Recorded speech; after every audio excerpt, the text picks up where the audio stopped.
Good morning, everybody. Welcome to the National Endowment for Democracy. My name is Wilson Lee. I'm Senior Program Officer here at the NED for Asia, and I oversee the Pakistan portfolio. I just want to thank all of you who are here. This event was arranged on short notice because there were a few events in the past few weeks which I think warranted our attention and we needed to respond to very quickly. So our colleagues sort of urged us to do something about this, and we agreed. I think, just the recent events, there's a Christian couple who was killed in Kasur by a mob, thrown into a brick kiln, and then a few days after that, a police officer killed a prisoner who was in custody for alleged blasphemy. These incidents are, while very unfortunate, are also part of a larger trend that we've been observing for some time of rising intolerance in Pakistan, and this has been a cause of concern, especially in 2013. There were a lot of very positive developments in Pakistan regarding democracy. We had elections that saw the first transition from one civilian government to another, a lot of orderly transfer of positions, Chief Justice, Chief of Army Staff. So we thought perhaps we were entering a new institutionalized phase of Pakistan's democracy, but on the other side, we were observing growing intolerance within society, rising extremism, and this was a very worrying trend, and trying to figure out, what this means for Pakistan's democracy as it develops, as it deepens. At NED, we've been working on Pakistan for a good part of the past decade, of course, longer than that, but in terms of our grants program, it's really geared up since the early 2000s. And the issue of minority rights, of, religious freedom has been one of the key concerns that we've been addressing through our grants program, through supporting different types of projects by civil society organizations throughout Pakistan, in every part of Pakistan. And they've been working on everything from working with police, training journalists. We also directly support minority activists, and they do advocacy on all sorts of issues, from textbook reform, curriculum reform, and of course some of the issues I think that our two speakers will discuss today. Throughout our work in Pakistan, I think, we have noticed that, there's a lot of conceptual confusion about democracy in general, but specifically about the concept of equality. We had done a lot of work in schools and with teachers and students, and you can observe through their work that broadly people do accept the concept of equality, but when you probe them on specific issues, specific attitudes towards certain groups of people, that there are a couple of things that do stand out. First of all, there are two groups of people that when you ask them specific questions, they say that they are not equal. First, surprisingly, I thought it would be women or something like this, but in fact, it was educational attainment. So people educated, non-educated, were people thought were not equal. But the second and more troubling category is between Muslims and non-Muslims, and this was very clear and throughout all the surveys and work we had done in classrooms, that the children were absorbing these values where they clearly saw a distinction between those of the Muslim faith and those who are not. And this is also, these contradictions are seen at every level in Pakistani society, in the Constitution of Pakistan, which talks about equality in Article 25A, but I mean not 25A, but 25. But you see in other parts of the Constitution do have some contradictory elements there. So anyway, without further ado, I'll just introduce briefly our two speakers. They're two, I think, well-known figures who are strong voices on religious freedom in Pakistan and internationally as well. First, Knox Thames. He's the Research and Policy Director at the U.S. Commission for International Religious Freedom, someone well-known in Washington, D.C., and quite outspoken, especially on religious minority rights in Pakistan. And also sitting next to me is Raza Rumi, who is the editor at the Friday Times, currently a fellow at U.S. Institute of Peace. And institutionally, we knew him when Sherry Rahman came here as ambassador. He took over the Jinnah Institute, which we were supporting. So some institutional connections, and also, obviously, very prominent journalist, blogger, intellectual in Pakistan. So we're very happy that both of you have agreed to speak here and present your views on also very short notice. So I'll actually turn it over to Knox, who I guess you will speak for about 20 minutes, and then Raza will follow. So thank you. Well, thanks, Wilson, and it's great to be here today at NED.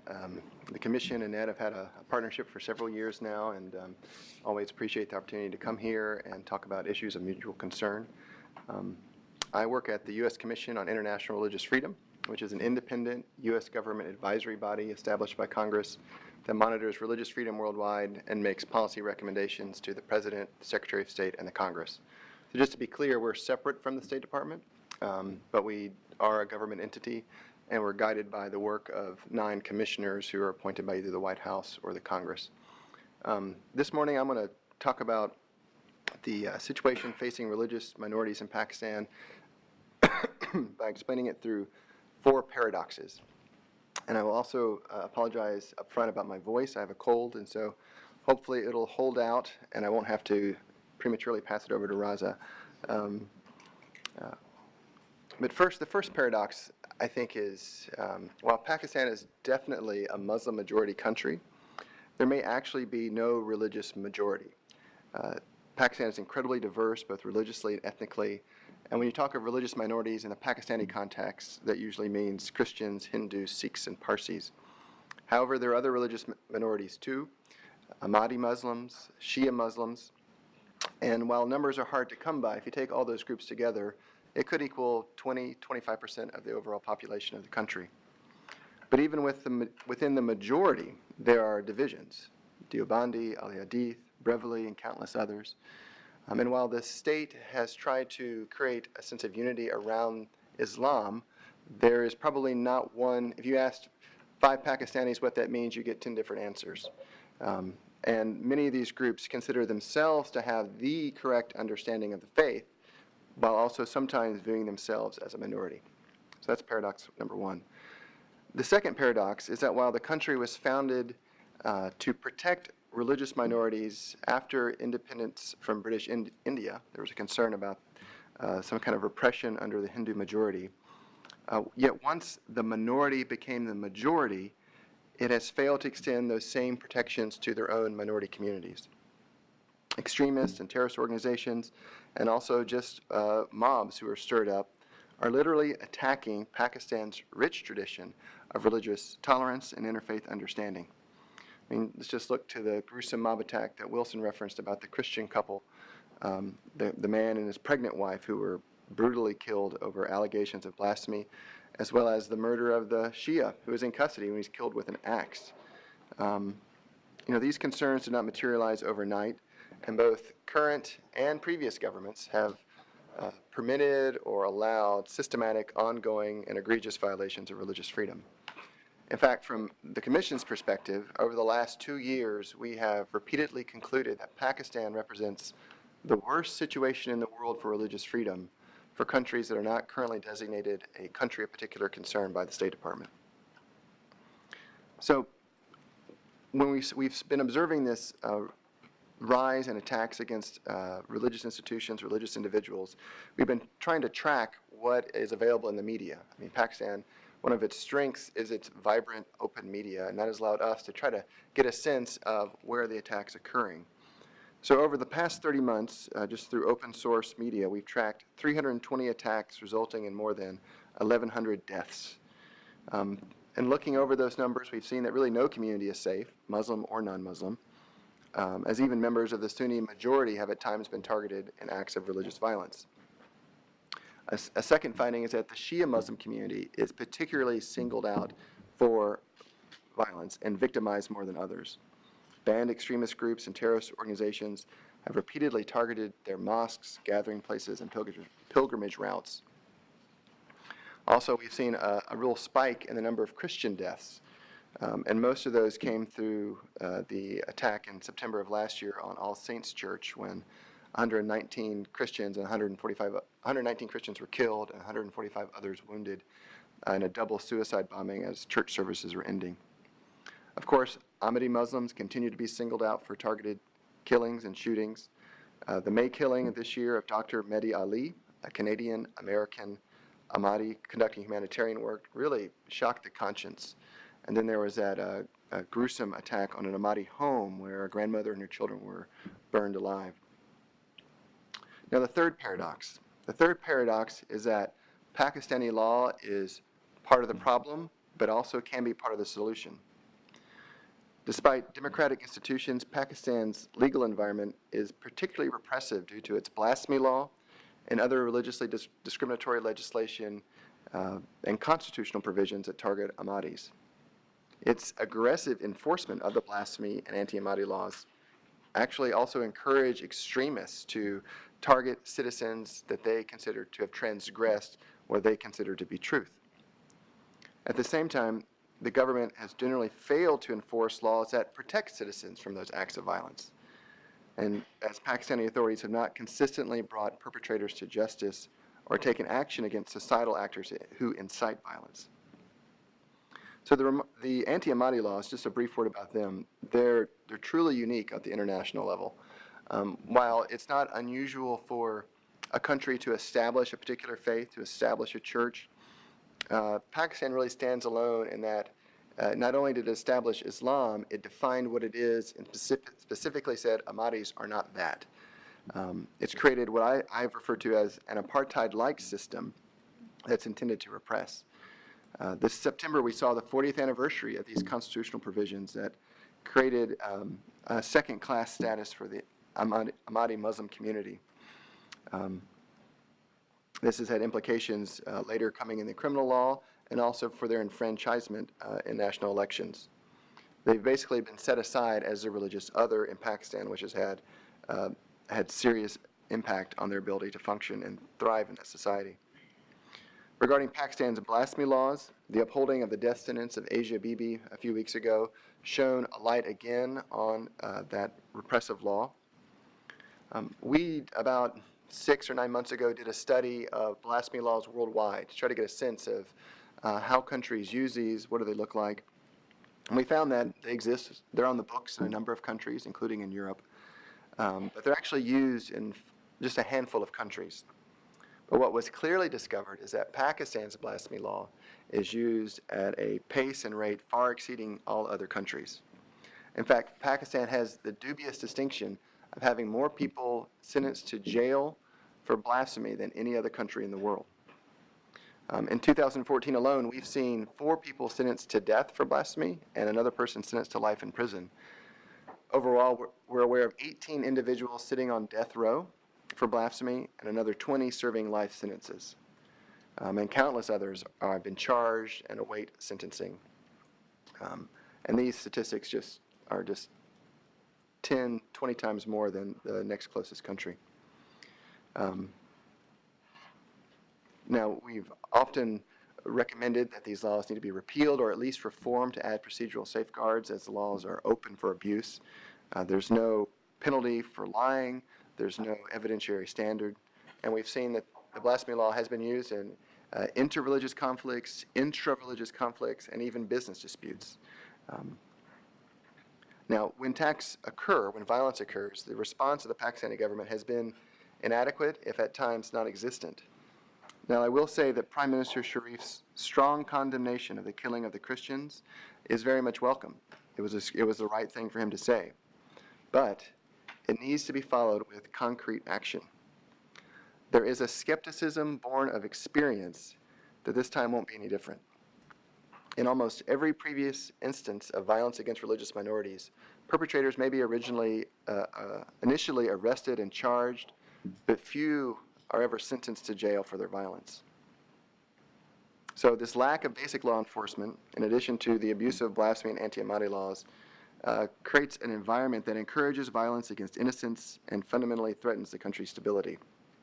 And this alarmingly high number of attacks and overall body count severely degrades the climate for religious freedom for all Pakistanis, and I think threatens the country's stability. So the last paradox, and maybe it's more of a hope, is that in the midst of all these very severe challenges, there may be opportunities for positive movement.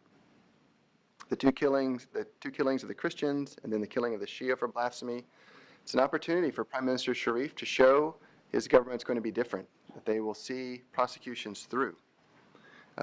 It's going to be a litmus test, I think, for the international community to see, is he serious about protecting religious minorities?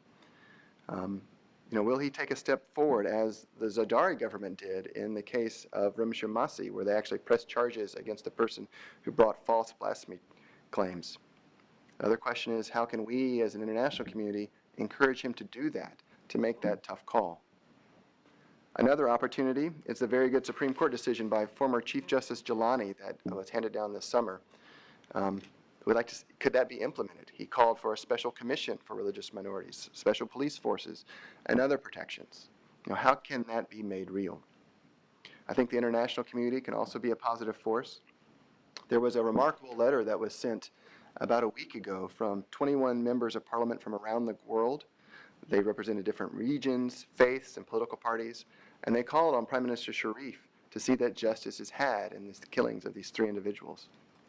That's new, that's different. Will that have a positive influence? And also Pakistan's support of the 1618 resolution in the United Nations system offers another way to potentially partner with Islamabad on tackling violence against religious minorities. Now, as our role as an advisory body, we also come up with recommendations for specific actions our country can take. And we've put forward a series that both would include pressure and also ways to extend a hand. Firstly, we've recommended again, and have for the last 10 years, that Pakistan be designated a country of particular concern for these particularly severe violations of religious freedom. We think Pakistan overwhelmingly meets the standard that Congress created, and by designating Pakistan as a CPC, it would actually better enable the United States to engage Islamabad in a substantial dialogue and encourage them to undertake needed reforms, such as taking steps to protect religious groups and seeing prosecutions through to the end of both extremist groups and individuals involved in mob attacks.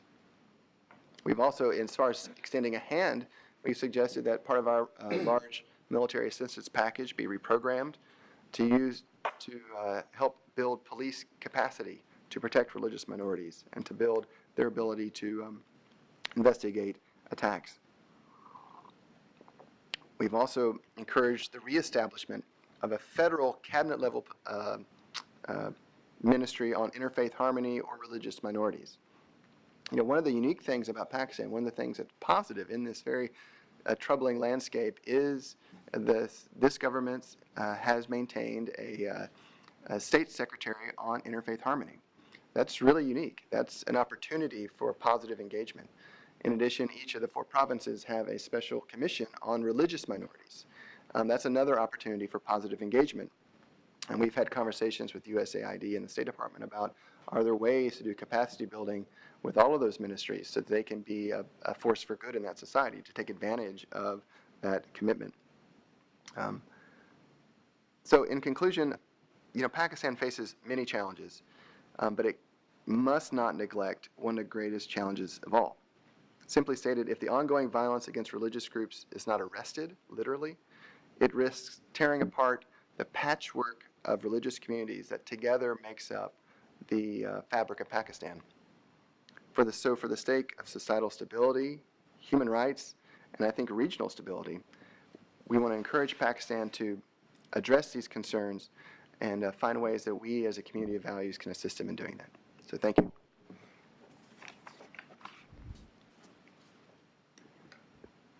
Thank you, and the NED for this opportunity.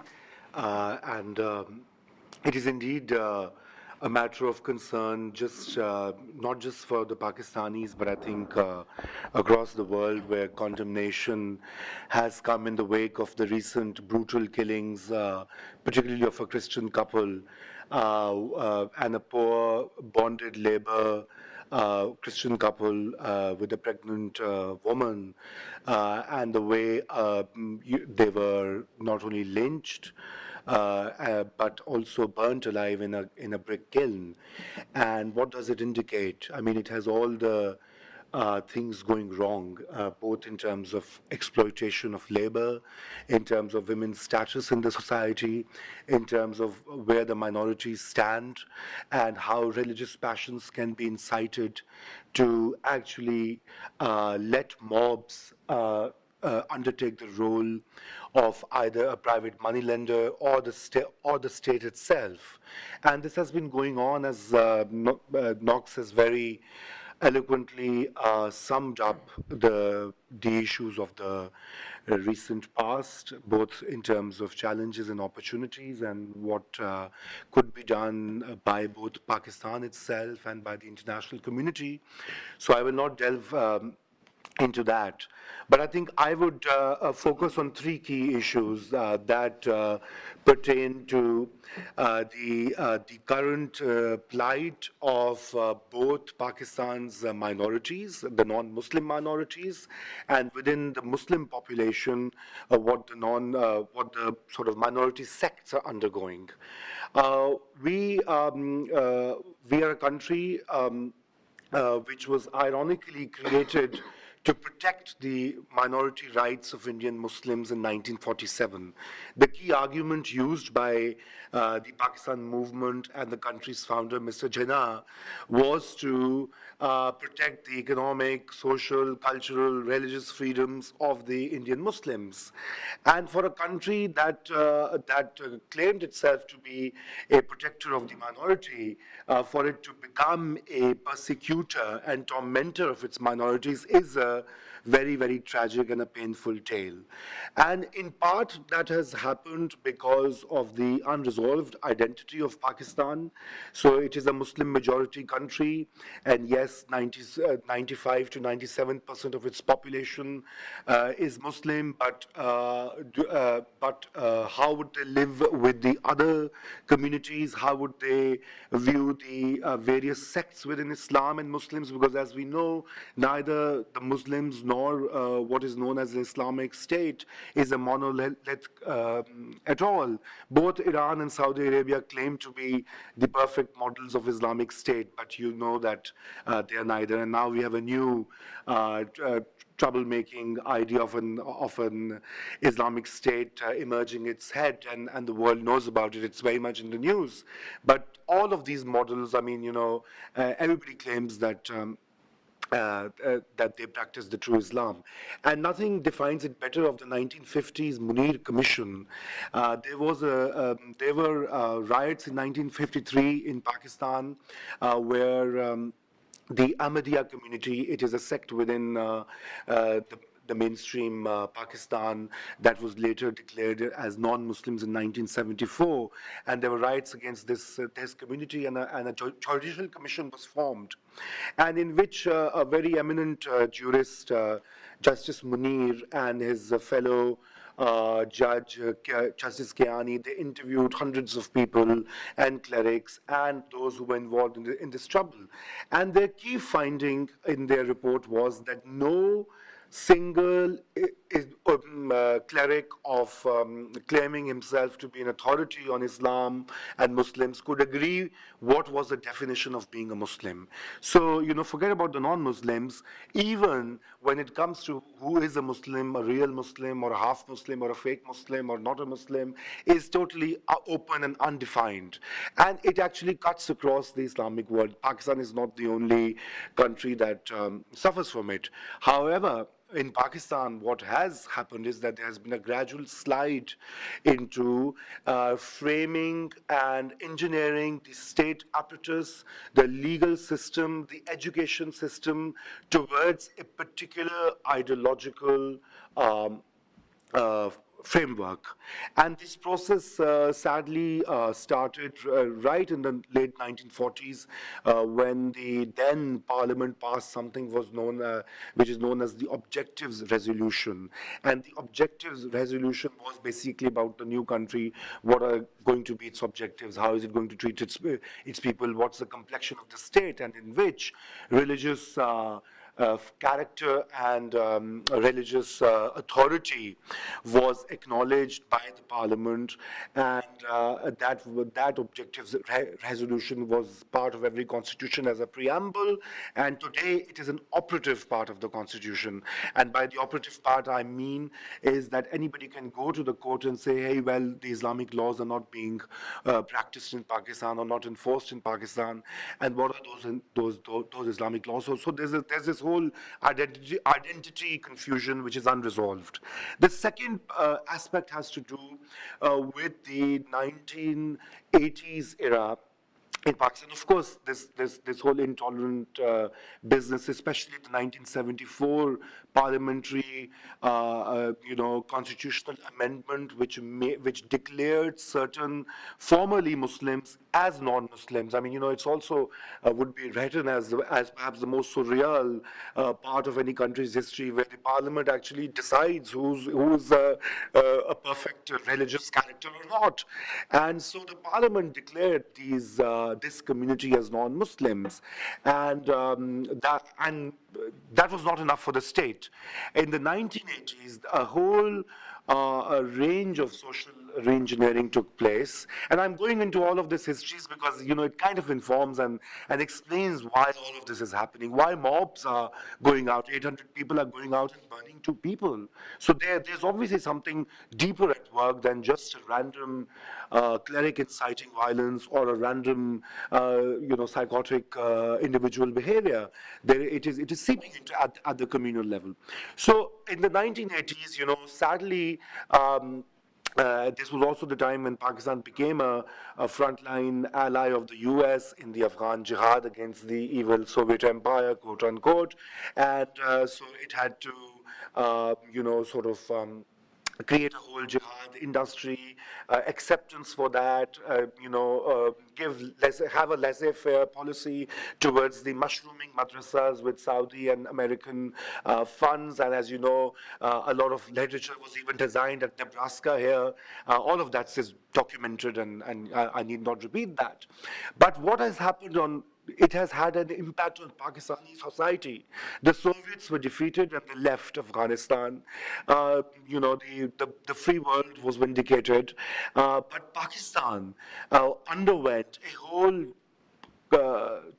structural shift. I mean, I'm not one of those Pakistanis who blames outsiders always for doing what is wrong with the country, because obviously Pakistan's key civil and military elites were fully participating in this social reengineering project. So what we did was that we actually reengineered our textbooks in the 1980s, and we ensured that young kids were to hear and read and learn that Pakistan is an Islamic country, it is only for Muslims, or only Muslims will go to heaven, Islam is the superior religion, and all of these ideas. I went through my school education in 1980s, so I can say it with full confidence that I was also a complete product and consumer of that ideology.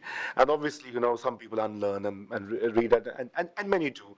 And there's a counter struggle in the Pakistani society, which Knox alluded to, because historically Pakistan has been a very tolerant, plural, inclusive society where religious extremism never had a place. Majority of Pakistanis, Muslims, still adhere to the Sufi school of thought, which means plural sort of acceptance of other cultures, other religions, other sects. So there's a struggle. But this whole deliberate state project of the 1980s is now here to haunt us. It has been, 30, 40 years, about 4 decades, from 1974 to 2014. So you can imagine when the education system is revised, then the laws were passed for the Ahmadis, who were first declared as non-Muslim in 1974. In 1980s, new laws were made where they could not even have an Islamic name, where they could not, a simple greeting like Assalamu alaikum, peace be upon you, was termed as a Muslim-only greeting. And if an Ahmadi were to use that on on a wedding card or say it in public, he or she would be liable to be arrested. I mean, can you imagine a more ludicrous, Kafkaesque law anywhere where you greet somebody, peace be upon you, and you can be arrested in. So, one of Pakistan's first Nobel laureate, Dr. Abdul Salam, a physicist of international repute, was also an Ahmadi. And what happened was that after he died, he could not work in Pakistan, so he was buried in Pakistan. So when he came, he was buried in his hometown, and his tombstone had some Quranic verses. As a Muslim, he claimed he's a Muslim, so I suppose anybody who claims has a full right to practice faith. So his tomb was desecrated, and the Quranic verses were erased. This is the grave of the first Nobel laureate, a scientist of international repute. So it shows that the intolerance has been seeping into the society. And then of course, the other parallel development has been the inability of the Pakistan's various democratic governments through the 1990s. There were, four elected governments, and the last two governments to actually undo some of those legal, systemic things, like the law of Ahmadis are just cited as one. But for example, in Pakistan's constitution now, no non-Muslim can become the president, head of the state, because it's not explicitly stated in the constitution, but the oaths of office appended as an annexure to the constitution says, "Well, I do hereby believe in Allah," and blah blah blah, and so which basically excludes, anybody who's not a Muslim. So there is a structural issue, and there's been an engineering issue.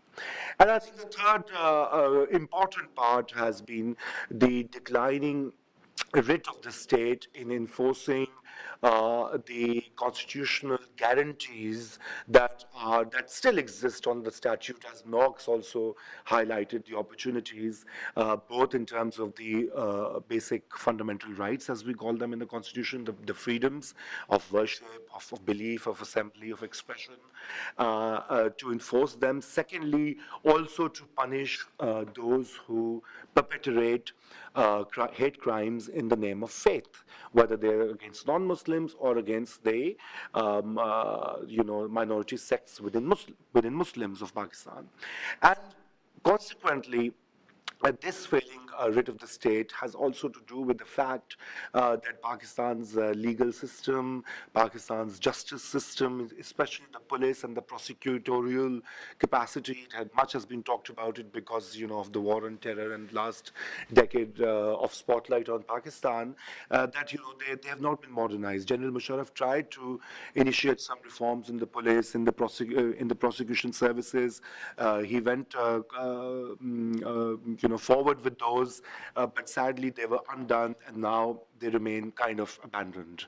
Whether it has to do with the local governance, whether it has to do with the police capacity, police accountability, police effectiveness, etc. While more and more budgets have gone into, it is not that Pakistan does not have resources to enforce laws. It has to do with the way the law enforcement agencies are accountable, how they are structured, what is the level of training, what is the level of motivation, etc. But another worrying trend which has come along, which has now become clear, is the radicalization within the law enforcement agencies. A key example of that was when the governor of the Punjab province, Salman Taseer, who stood up for a poor Christian woman accused of blasphemy and now sentenced to death, languishing in a jail, stood up for her rights and said, well, hey, we must look at her case and amend these blasphemy laws, or at least have a debate on them. So he was shot by his own guard from the elite police cadre. It was not an ordinary guard. A highly trained elite police in Pakistan undergo special training. They know how to provide extra security services. And then the recent incident, about a week ago, where another policeman actually axed a sort of a kind of a mentally challenged Shiite old person who apparently was making some remarks about some religious figures, and that angered a sub-inspector in Punjab, and he actually killed a guy in police custody. Now, this obviously is very worrying. It is worrying for me as a Pakistani. It is worrying for a lot of people, and the problem is that. The forces that perpetrate these attacks go around with impunity. So Knox highlighted the cases of Christian communities being attacked. There have been at least in the last 5 years, I can count 5 major attacks on Christian colonies in the Punjab, the largest province, where groups came in and set ablaze hundreds of Christian homes. And none of the perpetrators of these attacks, wherever they happened, have been punished. So there is an impunity. And, before coming to the US, I too underwent a similar experience, because I used to say these things. Why are these killers not being targeted? Why are they not being punished? Why are the courts not acting up? And so I was attacked, because by defending the rights of the infidels, quote unquote, it's not what I'm saying, you're also an infidel. So the number of infidels is growing, sadly, and those who can actually correct these hate crimes and attacks are not acting up, and that, of course, includes the government of Pakistan. Knox, you mentioned the Prime Minister Nawaz Sharif. Of course, he has that major role, but it is the provincial authorities, the provincial chief ministers who are also negligent about it. So, for example, in the Punjab province, as I mentioned, the same chief minister has been in office since 2008, and there have been these 5 cases. About, I think, recently a press report counted at least 250 targets of hate crimes in the last 7 years. These are just number of people dead, countless injured, and hundreds of homes, livelihoods destroyed. But there has been no punishment for any of those groups. And this kind of impunity is worrying, but at the same time, the kind of acceptance for these attacks are growing. A major departure, I have to confess, has been the recent Christian couples lynching and burning case, where there was, enormous outrage across the country, and which is a very positive sign, because finally people are speaking up and they are demanding more action. So what needs to be done? I think foremost is, of course, as I mentioned, the law enforcement apparatus, and cleaning up of the sort of audience tables within Pakistan's law enforcement agencies. There has to be some sort of a de-radicalization program within the police and within other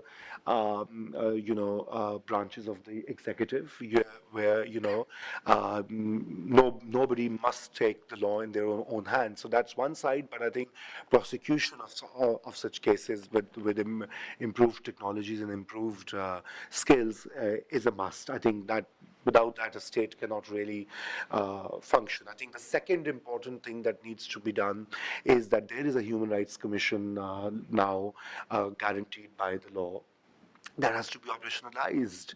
Its chairperson has not been appointed. It's there because every government is afraid that if they actually make that commission effective, empowered, and independent, then the government of the day would be in bad light, because of these increased number of crimes. So I think that's one important, and a very major area is education. I think Wilson mentioned some of the interventions by NED and many other partners, and within Pakistan there are many movements to improve that. And there's a whole and there's a larger crisis of education in Pakistan as well, which is more in news, because almost 48% of the school-going kids are out of school. Now this is obviously a major dilemma, but sometimes I wonder, and of course it's a rather unfashionable thought, is that if you would put those 48% back into school, and you would actually get more radicalization out in the society, because it is a bit. I'm sounding a bit too cynical, but without correcting the curriculum that is taught to young minds. You cannot, the last constitutional amendment, which has made Pakistan's provinces fully empowered to change the curricula, was a promising step, and we did see some changes take place. But now they're being reversed. So in Khyber Pakhtunkhwa, the northwest, which is also next close to the tribal areas of the Afghan border, where you need to clean up. The sort of kind of jihadist ideas which were cleaned up by the previous government are being reinserted, and that's worrying. Because this is the time that you have to set some good direction for the country, and I think that's a very important step. So I think there has to be more advocacy, more pressure, more discussion, more engagement, and countries have done that. Countries have gone through curricula. If you look at so many other examples, I mean, in Europe, for example, joint curricula between France and Germany is now being introduced. Of course, after millions being killed in the two world wars, but societies do take corrective action. And it's never too late. So I think that's the third part, and the more important part is that. There's a lot of international assistance now going to education in Pakistan. The UK aid is going to invest over $1 billion in less than a decade. I think the USA ID is investing a lot of money. Many other non-profits, international NGOs, and other bilateral donors are pumping money into, incentivizing parents to send school, build better infrastructure and facilities. But I think this aspect must also be at least highlighted. Of course, it is Pakistan's domestic prerogative and decision when and how to do it, but I think this issue has to be raised because it is vital for Pakistan's internal stability and security in the future. I mentioned the Ahmadis and the Christians who are of course viewed as non-Muslims, but the case of Shias or the Shiite population believed to be between 1/4 and 1/3 of the total population of Muslims in Pakistan has also been under attack. There have been hundreds and hundreds of targeted killings. Over 200 doctors have been targeted in the last 7-8 years just because they were of Shia faith. Lawyers have been targeted. Ostensibly, the people who tried to assassinate me also, according to the police story, thought I was a Shiite because I used to advocate their rights. I'm not, but I used to advocate their rights. So such is the penetration of this hatred, and what we see in the Middle East happening with the Islamic State targeting the Shia population, or what we see in terms of the other extremist variants of Sunni Islam or the Salafi Islam, targeting that, it is going to spell disaster for Pakistan's future if this is not arrested. Because when we grew up, we did not even know who a Shia or Sunni was. We went to school together. And they're still integrated at the communal level. Pakistan's Shias and Sunnis are not at loggerheads with each other. It is their militant, groups, and sadly, there is a very strong Saudi influence in that, because Pakistan hosts the second largest Shia population. It's all geopolitics, the curse of geography, the curse of history, and of course the inability of the Pakistani state to respond as a guarantor of citizenship rights. So what this target killing of Shiite population is a major worry, because imagine an Iraq like, God forbid, an Iraq like or a Syria like situation where then obviously it would also generate a lot of resistance and violence from the Shiite side. And they're already, unconfirmed view that, Pakistan is the theater for Iran versus Saudi Arabia proxy war. And surely that may be so, but at the end of the day, it is the responsibility of the Pakistani state to make sure that even if there is a proxy war going on, or if there is a quote-unquote foreign hand, which we as Pakistanis love to spin conspiracy theorists, then it has to be, that foreign hand has to be identified and dealt with. I mean, you just can't keep on lamenting for decades and decades that a foreign hand is coming and destroying Pakistan or blah blah blah. I mean, it has to be dealt with effective political and legal, response. And so this Shiite, population. And also the way what they're undergoing has to be now dealt with the Pakistani state, and for that there has to be a better engagement with the moderate clerics. That is the fourth point I wanted to make, is the role of moderate Islamic beliefs. As I mentioned earlier, Islam is not a monolith. Not all Muslims are terrorists, and not all Muslim teachings, teach beheadings and killing of non-Muslims and minorities. So there is a huge corpus of Islamic belief and Islamic jurisprudence and lived practices that continue both in Pakistan and India, as I mentioned, where the Sufi Islam or the Sufi ideology pervades. And, that has to be strengthened, that has to be highlighted. Instead, what happens is that there's inordinate focus on the hate clerics, etc. And so I think the engagement of of non-radical moderate clerics at the community level, at the national level, in the educational and religious sphere, in that whole dialogue process has to be augmented.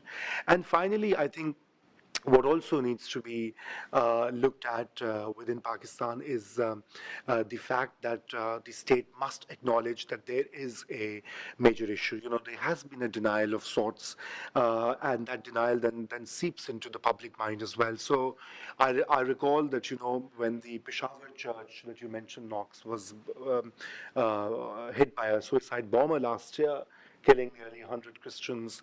And I was doing a live television show after that incident, and a live caller called me on the show and said, well, you are really crying for the 100 Christians, but what about the Christian West that has been killing so many Muslims across the globe? Now, of course, there's perception, there's propaganda, there's a whole distorted view of the world and self. But I think this narrative, this war of narrative, has a major role to play. I mean, it has to be, of course, led by Pakistanis themselves, But I think on a global scale as well, these narratives are distorted. The whole battle against Al Qaeda. It became successful, but so the Al Qaeda leadership and networks were eliminated, but they raised their head in the form of a new shape, the ISIS. So now it's the same ideology. It's just old wine in new bottles, and wine is not. It's so I mean, there's not much of a difference, because for them, the Shias infidels, the non-Muslims infidels, you could take slave girls into your custody, the West is infidel, the West has to be targeted, etc., etc. I mean, what's new actually? The brand is new. It's just another designer brand. And the question is why the ideological battle is not effective. There has to be a greater ideological battle than the military or the economic or the administrative battle, because that ideological battle has to come, it has to be led by Muslims, as I say, through reformation and through a reinterpretation of some of the problematic parts of Islamic jurisprudence, which is all man-made, not divine. But at the same time, it also has to be supported by the international community. So, sending in bombs and troops and planes and supporting rebels of one group or the other may be a short-term strategy. But in the medium to long term, there is plenty of work. There's plenty of work happening in the U.S. universities itself, where so many academics actually have the freedom to actually reinterpret some of the man-made jurisprudential aspects of Islamic faith and practice. but that does not get into the public domain. That does not get highlighted. That does not get into disseminated through popular means. What does get disseminated is a hate cleric making a speech in the UK, and that's flashed all over the screens. And so there's a role of the media and academia, and that's where it's as relevant in Pakistan, which is where media has sadly been an instrument of spreading extremism, but it's also true for the region and for the globe as a whole, where that sort of dissemination and ideological battle against this growing intolerance, growing extremist narrative has to be fought and has to be won. Otherwise, it's a perennial. Today ISIS is being fought; it'll be defeated. It's a small ragtag group anyway. You cut their funding and they're nothing. But then it may just raise another head and adopt a different shape. And that may just happen because if that ideological battle is and that whole ideological program is not there. So I think with these words I'll conclude. I've already overstepped time, maybe. So Great. Thank you very much, Knox and Raza, for a very rich discussion. And I think there's a lot of information, a lot of thoughts in there. And I have a lot of questions, but I think it's best that the audience interact. And then so if you have questions, please introduce yourself before you speak, please.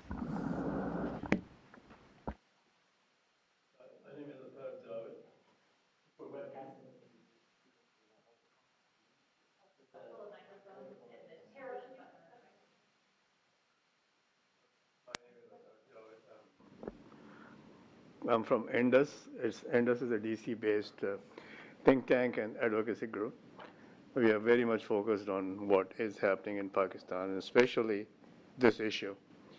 You have enumerated several examples of what has happened in the past.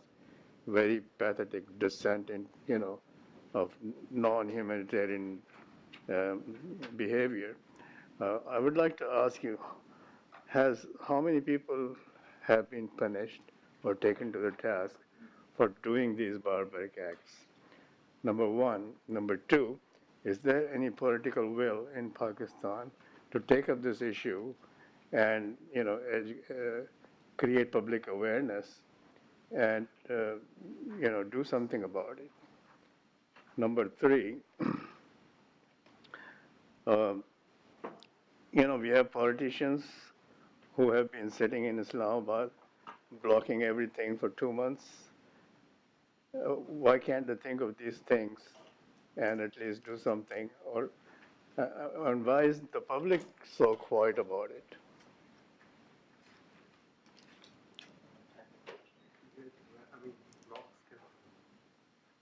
I'm not aware of, no one comes to mind, I'm not aware of anyone being jailed for violence against religious minorities. It's not to say they haven't, I'm just not aware of it.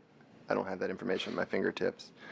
As far as taking up the issue in the government, I think, if someone like Nawaz Sharif is uniquely positioned to, based on being head of the Pakistani Muslim League, living for a decade in Saudi Arabia, he has a type of credential that the previous PPP government just didn't have. If he would choose to speak on these issues from a sort of religious perspective, I think that would be different. I remember when the two Ahmadi mosques were attacked in Lahore in 2009, 2010. Nawaz actually spoke out and referred to, our Ahmadi brothers and sisters. And I think he got some blowback from his constituency, but that was an example of leadership and showed a potential to cross over these red lines to try to move his country forward. Will they do it on these things? I've seen some good talk, but I think it needs to be followed up with action. And I think that's the question, that is, how can the international community move him to have greater leadership rhetorically, but then also through actions of the state? From the Embassy of Pakistan, and I would just like to make a couple of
over the years, I've worked with people in Pakistan, Afghanistan, religious minorities, ethnic minorities. The same problems that exist in Iran occur certainly in Pakistan. I'm wondering how you feel about minorities. You look at the Baluch, you look at what's happening to them in the extreme situation that they're in. You look at the Sunni, same thing. Minorities. You look at the floods and how we all worked so hard to get aid there, which was taken by the Pakistani military. Same thing with the earthquake.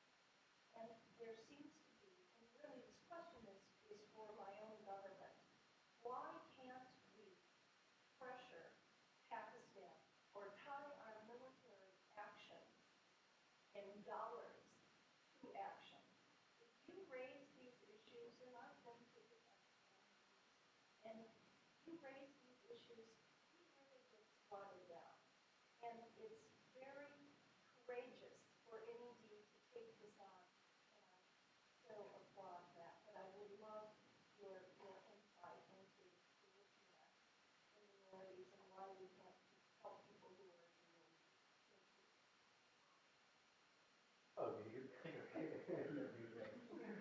Well, I mean, on the first one, I think yes, definitely there. We do have a kind of a federation, a federal system that is still evolving. It has been under, in great trouble. The highest, the sort of worst part was 1971 when the majority of Pakistani population, the Bengalis, left us and became Bangladesh. And there is a problem in Baloch. They have genuine grievances, but it's a very complex. And there's also the rise of Islamic extremism in that province. So it just makes it very complicated. But I think the issue is that that those issues in Sindh and Baloch require a more workable, more equitable federation. And that's a political process which Pakistan's political parties are trying to sort of get there. But on this issue of the religious growing intolerance, on the influence and impact of Islamic extremism, is something that now requires a mega kind of a societal, systematic operation and changing of narratives, changing the direction of the country. And that is, a task that has been delayed. Somebody asked that whether there was political will. I think there is political will. I mean, the majority of Pakistanis do not approve of, the brutal violence and the brutalities. But I think at the same time, what has happened is that many of them, especially the youth, have been kind of indoctrinated to accept it as kind of, not fully kosher, but kind of, well, shit happens. Sorry for the bad language. So this is the worrying part. And that has to be changed. Violence and, human indignity, denial of human rights, denial of citizenship has to be an unacceptable act in any society. And this is also very important for Pakistan's future democratic path, since we are at NED. So because if you have societal instability growing, if the minorities and full rights are not equally applied and granted by the state and constitution, then the democratic process is going to be flawed and going to be discredited in the long term. And so, for the political elites, they really have to rethink their strategy. On pressurizing Pakistan, I mean, really, I can't really say much. I mean, I have to go back one of the days, okay? This is live webcast. So I think that I do agree that not enough engagement takes place. There's a lot of pressure, from short-term things, Haqqani network, this network, that militant, that leader, OBL, blah, blah. But I think a more meaningful engagement, there's still room for that. I do not think that by penalizing or sort of designing punitive measures against the country, you can get results, because that's not going to happen. It's a real world. About the floods, I just want to correct that. I think your perception needs a little revision, because a lot of aid did go to the flood affected. And, given the scale of those floods, where almost 1/4 or 1/5 of Pakistan's land mass was underwater, it was a remarkable feat to restore and rehabilitate livelihoods. But yes, the U.S. aid predominantly has gone to the military. I mean, those are facts. And I think that is for the U.S. Congress and U.S. authorities to review and see. As far Box as, to suggest. well, just to go back to the point I made about this designating of Pakistan as a CPC is one way that we think it would help refocus and elevate this issue in the bilateral conversation. It's not a punitive act, but it's one that's required by Congress, and the longer that it goes unmade, then we think it puts the United States in a hypocritical position. Is there a movement to do that within the Congress? There has been. It's usually tied to the release of the State Department's Religious Freedom Report. So that came out in September, I believe, and they made some CPC decisions. Pakistan did not make the list. So it's a conversation that we've had about how to encourage the State Department to make that decision. But there's some other easier steps too, like this commitment to interfaith harmony. We've suggested that the State Department make this part of the strategic dialogue. Why not have a strategic dialogue, with all these other baskets on economics and security and energy and on interfaith harmony? Pakistan is unique in that it had a federal cabinet position. Now it's a state minister position on this. This is a way to extend a hand to say, Pakistan, you're doing something that we appreciate. How can we build it up? I'm reminded when the new Minister for Religious Affairs, which now houses the interfaith work, his first trip abroad was to Saudi Arabia. And he, I can't remember if he met with, it was a Saudi government official or the Imam of Mecca, but he asked for Saudi government assistance to do interfaith harmony work. I think that's something, if the Pakistanis were to ask the United States, I would hope we would leap at that chance. We have so much to bring to that, and we could be such a natural partner with the Pakistanis on that in a constructive way. So, we're saying a mix of things, some good old-fashioned pressure, but also bolstering those people who want to do the right thing.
sneaky way and get out in a sneaky way.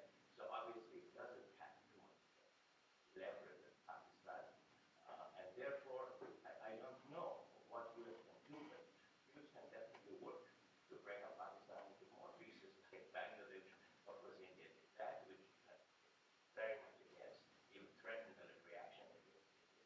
Thankfully, Nixon administration had good sense not to do that. So maybe the U.S. should pursue that. What is your opinion? Both of you, the American and Pakistani. We are unequivocally against the breakup of Pakistan, so I'll put that. That's no. I do not agree with that at all. To be very clear, I think as far as this work, though, it's important that you have people like Raza, who almost paid with his life for this work, and In every country there are people who pay. yeah, well, I think it's a little different in Pakistan, and I think it's a matter of how do we help those people, help those folks who want to see a constructive, progressive, stable future for this critically important country of almost 200 million people, to reclaim that vision that Jinnah laid out of diversity and inclusivity. And I'm reminded that the white bar on the Pakistani flag, it's mainly green with the crescent and the star, but has the white bar. The white bar was placed there to represent religious minorities. So, like, the very founding of the country has that integrated into its DNA. I'm afraid that DNA is being pushed out because of these other forces we've talked about. But I think we can't, I've been criticized because of my writings of being anti-Pakistan. And I've said, if I was anti-Pakistan, I wouldn't do anything. I would just let these forces continue to play out. I'm pro-Pakistan. I want to see a strong, stable Pakistan that can respect the rights of all its citizens. Yeah, if I can just add to that, I think all of us up here are pretty much against the breakup of Pakistan. In fact, we want to see Pakistan succeed, and raising these issues is not to criticize, Pakistan as a country or anything like that, but just to ask for basic protections for its citizens, and ultimately these are questions and these are problems that the Pakistanis themselves have to deal with and settle, and we can provide whatever support. We have limited leverage. And, as our friend from the embassy stated, there are a lot of people in Pakistan that are working on these issues. Civil society is very active, politicians as well. But there's this issue of impunity, and we saw assassinations of politicians, Salman Taseer, of Shahbaz Bhatti, and journalists who speak out, like our friend Raza Rumi, are attacked, and lawyers defending blasphemy cases, Rashid Rehman, who's someone we had worked with, just gunned down with impunity. So there's a chilling effect on society, I guess the big question for me is like how can we raise these issues? How can we strengthen those voices in Pakistan? Because the other side has no compunction about using violent means, and even Shias who are being slaughtered are showing a lot of restraint. Actually, I'm surprised, and we have to give credit to that, but also find useful, constructive ways to support them. Yeah. So I just a quick addition to, well, thank you for obviously, I think that first of all, this getting into why Pakistan was created, this is a bit debate, been there, done that. It's been just, and Indians love to raise it because, there is a whole perception of Pakistan being this quote unquote artificial country and leaving India. But, those events of 1940s were very problematic. Muslims did feel under the leadership of Mr. Jinnah that not just their religious, but also their economic and political rights would not get the due share if there were no mutually agreed constitutional arrangements. And that process of negotiation and bargaining actually collapsed in the late 1940s, and hence partition took place. Mr. Jinnah had agreed to, for the record, on the cabinet mission plan in 1946, which actually did not want partition of India, but wanted more provincial autonomy.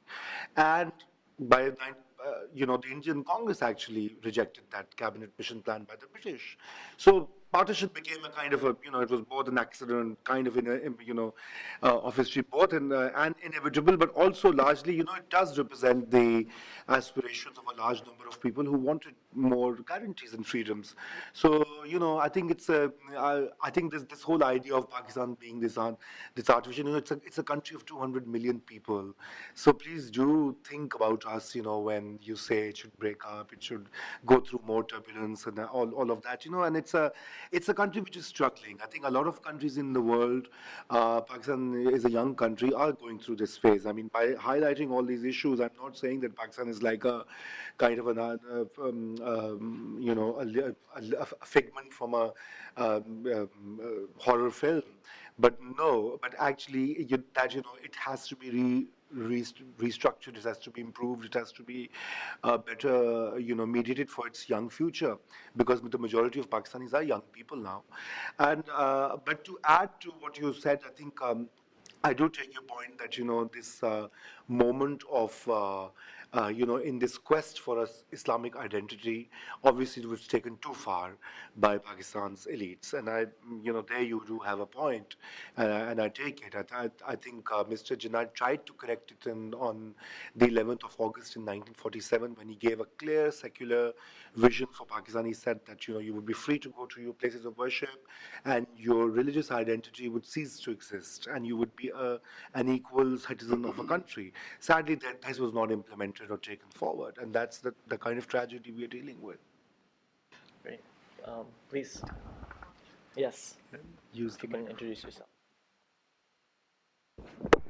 So hi, I'm Kiran Pervez with the Foreign Service Institute at the State Department, and so I think this question is for you all, but it might have come out of Raza what you said, and just going back to the social re-engineering that you mentioned in your talk. As a Pakistani who grew up in Karachi at the same time that you're talking about, the one thing that I always struggle with when I think about like the curriculum rewriting, etc., is that I don't know that it was accepted, but it remained unchallenged, right? And it seems to have taken over the kind of narrative that we hear of Islamic identity in Pakistan, right? So, which is not to say that people accept it. That's just the voice that we hear most commonly, right? And people like you are proof positive that you didn't even necessarily have to unlearn it. You just never learned it in the first place, right? But I guess I had a bunch of questions, but I'll go with the more positive one because we've gone in a different direction. And I guess to my mind, I'm trying to think about like, well, if you start introducing a new curriculum, part of the tragedy is that for the last 20, 30 years, even things in Urdu literature, which people should have read, like Iqbal or whomever, who are the sort of foundational philosophers, haven't been read or have been taken out of the school curriculum. So I guess, bring it all back in. You go back to the foundational text, which you need some scholars, etc., educationists, to mediate it with that kind of knowledge yet. You've got a whole couple of generations that haven't read that stuff. So given that gap, I guess, to your mind, what are some things, or A, how do you deal with that situation? And then second, do you think there have been books written by Pakistanis that have come out, or plays, or what have you, right? Any kind of teaching material, broadly defined, that has the promise of restarting the conversation that Pakistan needs to have within, which it is, but perhaps not as systematically as it ought to.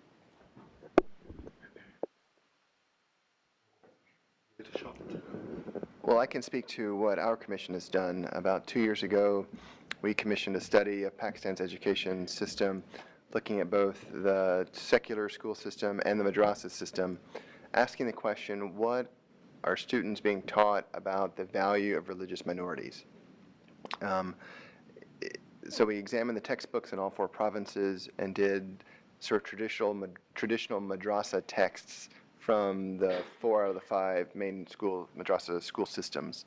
The findings won't be surprising, that there was intolerance being taught. There's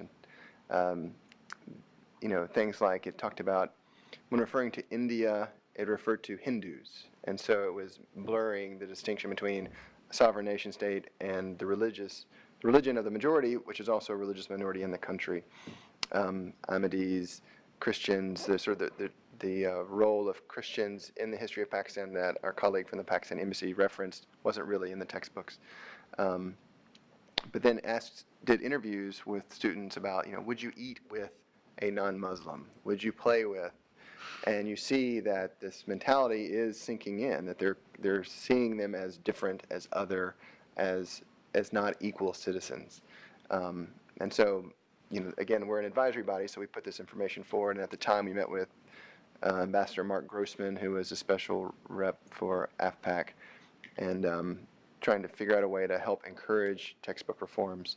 And then with the madrasa systems, there's an effort to try to modernize their curricula or to add courses that emphasize religious tolerance, also teach mathematics and foreign languages, so that this whole other part of the, was it maybe 10% of the student body of Pakistan, that they're not completely left out and can have some exposure to these broader concepts as well.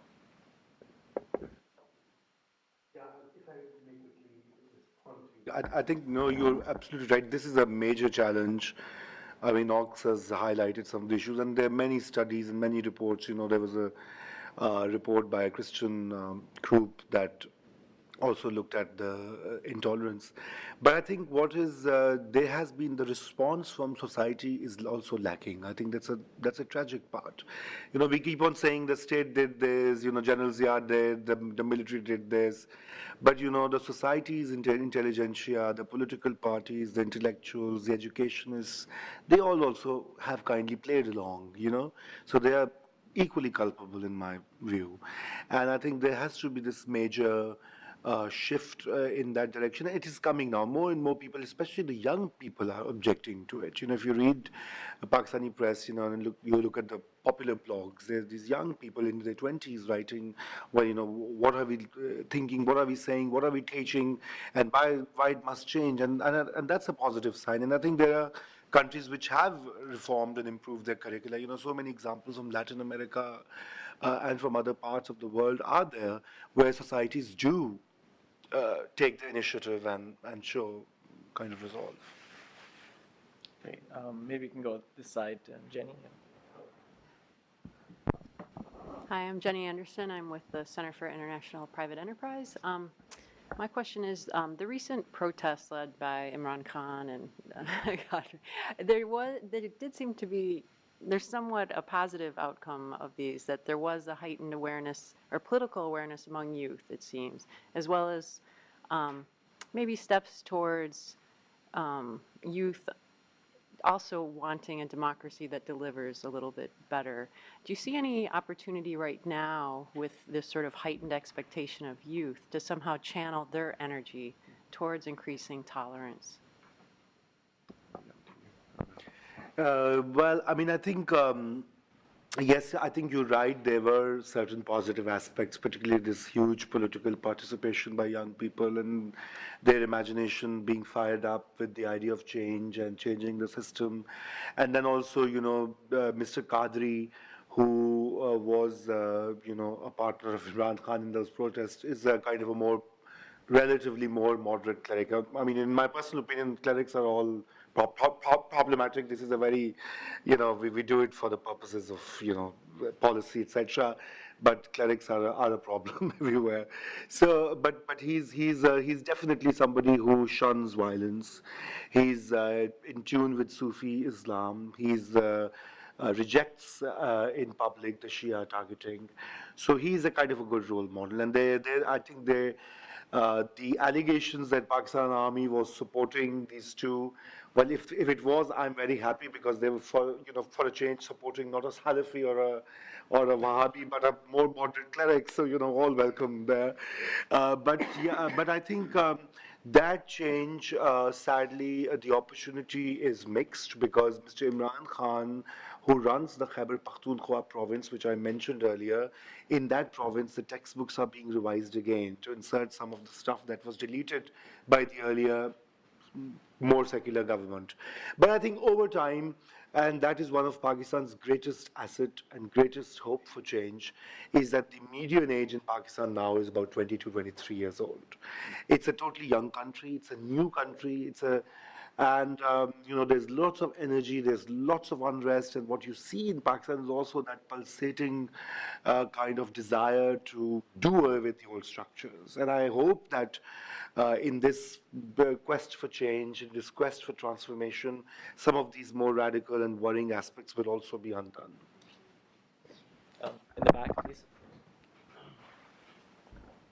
Hi, everyone. Thank you for the opportunity to be in this time. And first of all, If you could introduce yourself, please. oh, sure. Sorry. Yes, my name is Krishna Chapman on behalf of the Hillside Foundation and a public organization based in New York. So, first of all, thank you, Amy, for organizing this event. And I pray for this Christian couple who was murdered because of the here today. And I pray for them to receive peace. First of all, and then I have I know I'm not a speaker here, but I need a few minutes that is related also with this incident and my comments that I'm going to make. Because it seems like incomplete if I don't speak this panel today, because I see on the Pakistan side, here, the representative from embassy, and then the gentleman who just left was like on behalf of India. So I was born in Bangladesh. So it seemed like incomplete if I don't speak. Yes, good, good, good. So I was born in Bangladesh as a religious and ethnic minority. I belong to the Juma community. So as the gentleman who said India and Pakistan divided based on the principle of religion. So whether I don't know if you guys know about the Hittite regions, when it was divided between India and Pakistan, the Chittagong Hill Tract area was like 99% was non-Muslim. But unfortunately, I don't know at the time the governor of the British included East Pakistan, where now is current Pakistan. So what if? So after 1971, the bloody civil war, like 3 million people died in the civil war. So now we belong to the Bangladesh. The Chittagong Hill Tract is now part of Bangladesh.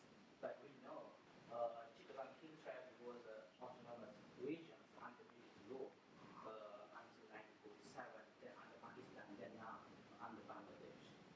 So whatever, I give up my Bangladesh citizenship in 2007 when the current government adopted the new constitution.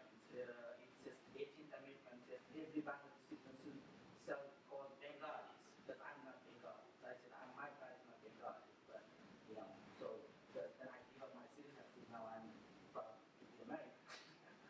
So I'm saying that the things, these incidents happen, particularly in Pakistan, the same group and same thing experience we are having in Bangladesh, particularly in the regions. I have the secret memos here by the founder of Bangladesh, Sheikh Mujibur Rahman, passed the secret memos to several non Muslim to non-Muslim areas like my ethnic group, Juma people, Utrecht area. So 1981 census was like only 1%, less than 1% Muslim community in that area. But now 2011 census is now 50-50 because of this policy. Now 50-50 2011 by 2011. So what I'm saying is this same group that what happened in Pakistan is doing the same thing in Chittagong Hill Tract area, but same thing is worse and all the what's going on in Chittagong Hill Tract area. Because I think The Raza. thank you very much. I think you know about the Jamaat Islam.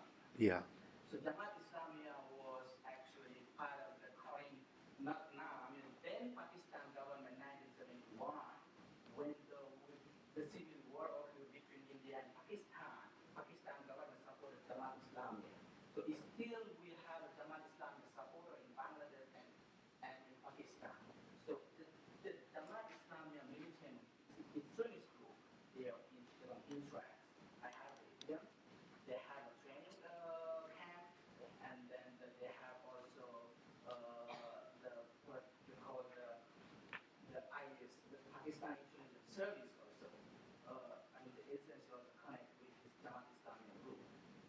in they produce the more Islamic extremists from Bangladesh. So whether you agree or not, but I have the evidence. Pakistan intelligence. Sorry, you can't beat us on that one. Yes, I'm just saying that. We are way ahead. So this incident also, they connect directly with the Pakistan Intelligence Agency and Jamaat Islami in Bangladesh and in Pakistan. So that's why I just want to bring you kind of attention this thing. What's going on still is like, in this thing is connected, it's like, no, I mean, what is it called? I don't know the name of that river. Everything is connected, like, in South Asia. Because this group also acting the same thing is here. I just want to give you kind attention about this thing. And I have a question, Mr. Knox. As you director of policy and research, about the international freedom, I have been research few times in the State Department about ongoing serious human rights violations against the ethnic and religious minorities in Iraq over Bangladesh. But in this year, the report of the International Freedom report, there's no single word about this, about the human rights, what's going on. You know what happened in 2012? Just only the Facebook, the sharing in Bangladesh, the Muslim monks attacked for the Hindu temple and some Buddhist temples, So the same thing, but we didn't see any single word in this international report made by the State Department. So my question is, Okay. Mr.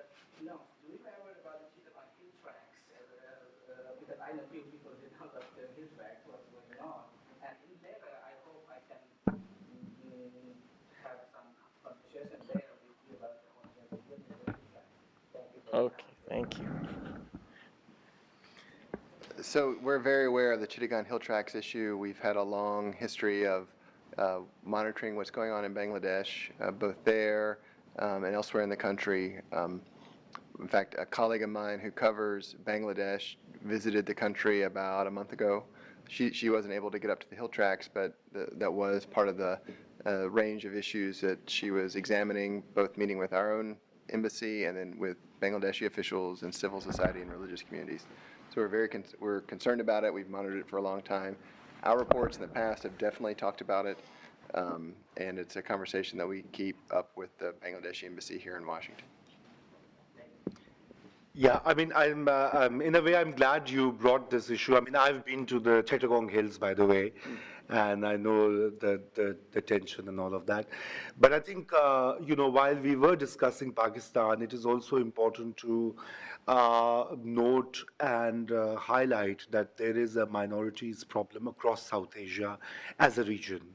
It is not just Pakistan. Perhaps Pakistan is a more highlighted, more kind of severe version with all the legal systems in operation, but whatever is happening in India, in Nepal, in Bangladesh, even in Bhutan, is quite shocking. So I mean, this merits a separate discussion, but I do would like to raise this that I think the problem has been that a lot of these new states, new nationalisms, have not been able to define the idea of citizenship and the idea of how, like the people in the hill tracts in your country also have some similar demands. They also complain of exclusion, of marginalization, etc.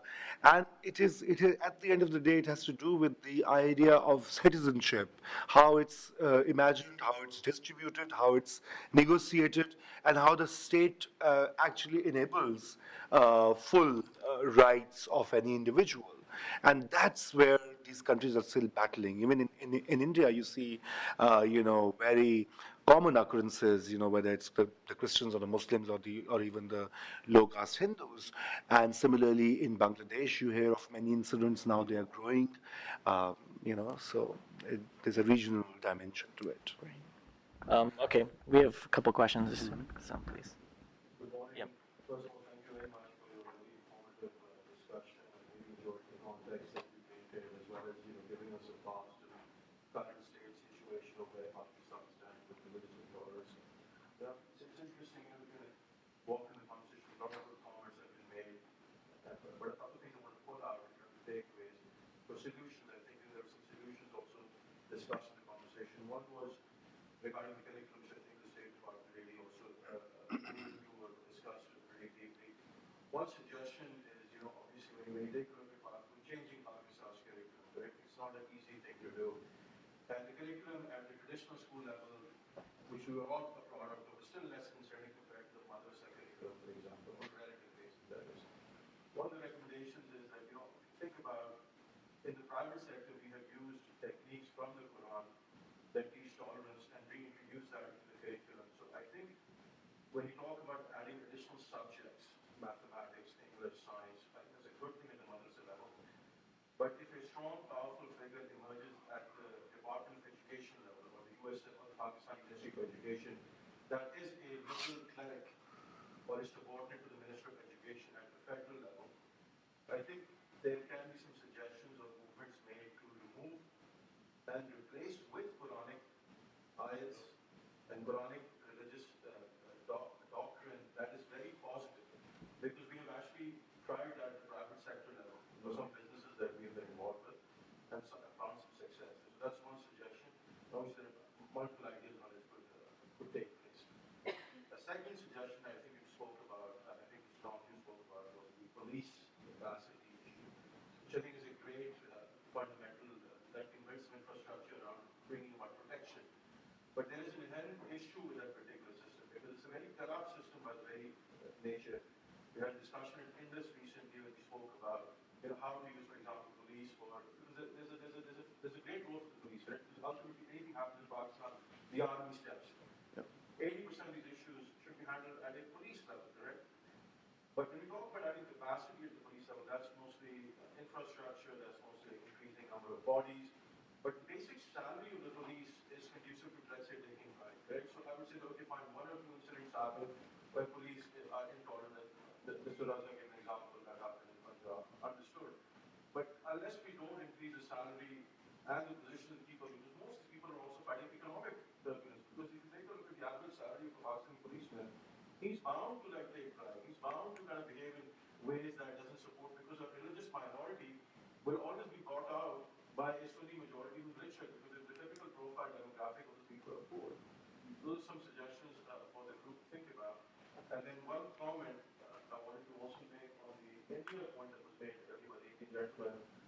I think you all concur that breaking Pakistan is not necessarily a good thing, but at the same time, it's also not good for the region, correct? Think about India as a holding of Exactly. Kashmir. The reason being because they're afraid that breaking away of Kashmir can lead to separatist movements in India. So therefore, taking Pakistan in one place is also in the regional benefit for regional stability. So those are some quick thoughts for the group to consider as we move forward. And which organization are you with? My name is Hazaras. I'm a businessman who is generally interested in Pakistani reformation and religious reformation, and I'm also associated in this job. Anyone want to respond or no? We can go to questions. Yeah, I think. Okay, so Louisa, you had a question. Thank you. I just think it's timely to note that NED has just published a short report on our work with civil society organizations in Bosnia and Herzegovina, a case where to protect rights, we've had the creation of a number of new countries, and where do the solutions lie? Certainly, NED's support has been to the question of supporting individual rights without giving up on cultural preservation, which is a collective effort, and that dilemma is not only in South Asia. So I'm pointing to the Balkans and all over the world.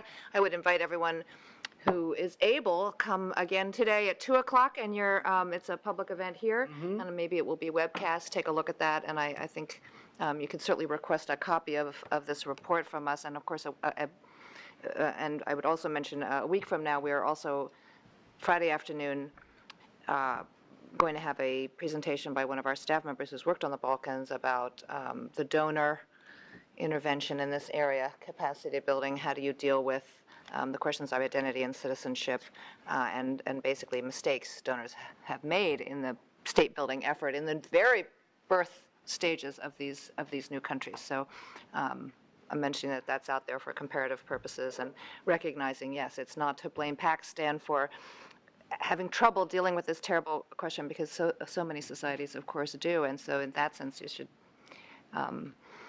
we should welcome the idea that international efforts should help a struggle that is widespread and is not solely a sin of Pakistan. Thanks. Okay. Did you have a question? No? Oh, okay. Then after. I'd like to give a quick comment. Coming back to the specific issue of why we are here today. You said there is a political will in Pakistan to handle this. I don't see any. You also said that the public is sympathetic, aware, and willing to do something about it. I don't see any of that either. I don't know if you read an article that was published yesterday in the Nation, how to get away with murder. Yeah. You saw it, right? So I think the crux that we have not discussed here today is that problem. People are inciting clerics. The clerics are inciting mobs. So it is really more of a problem of a street justice and mobs killing people who are accused of blasphemy or religious issues. I think that's a very important part. I don't see Pakistan government, politicians, or the people doing anything about it, and it's very pathetic. It's very painful, and I think it's also a issue for international community to put more pressure on Pakistan and do whatever they can to highlight the issue or twist their arm dollar-wise or whatever and make them do something about it before it is too late. I think 75% of the public is understands it's not a good thing to do. They don't like it, but they can't speak because they're afraid of their own lives. Somebody is going to label them as non-Muslim or as disrespecting the religion, and the next thing you know is they're in trouble. I think that is the main problem. I will appreciate your comments on these. Okay. Yeah, take the other one also. Yes, we can take that question. Yeah, Catherine, please. I just wanted to, You can turn on the microphone, please. sorry. I just wanted to put another issue on the table in that, and it goes to what you were talking about. It's the economic empowerment of women. And it's been my experience, having worked in 147 countries, that when women have a seat at the table, things really do change. And while men care about the continuity of government, women care about the continuity of generations. And I believe that, and I know that Pakistan has tried to do some positive things in this regard, and I believe that if we all collectively try to work together to make some of these things occur, things would change. And I wondered also about the generational aspect of this. Some of us have grown very old working on these issues, but it's very clear that younger people have the same desire and passion to improve their lives, and I don't think we're giving them enough openness, access, resources to move their issues forward. And if we could craft some way to do that, it would be very much in line with Stephen Pinker and his book, The Better Nature of Our Angels, The Better Angels of Our Nature. And that would be extremely positive. NED is so wonderful in terms of trying to come up with programs like this. And I think we could get a lot of people on the Hill who would get behind this, and I just encourage that. Thank you.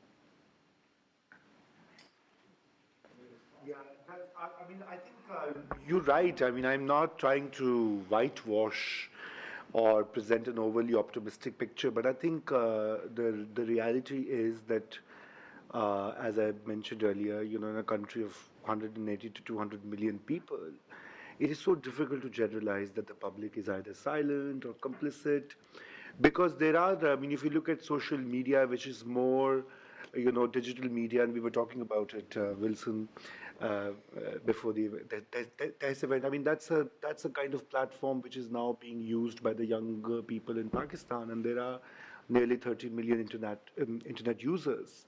And if you look at the reactions and if you look at the condemnation widespread, it does give you hope. It does show you that there are lot of people out there who may be afraid, who may not be empowered enough, but they do feel that this has to end.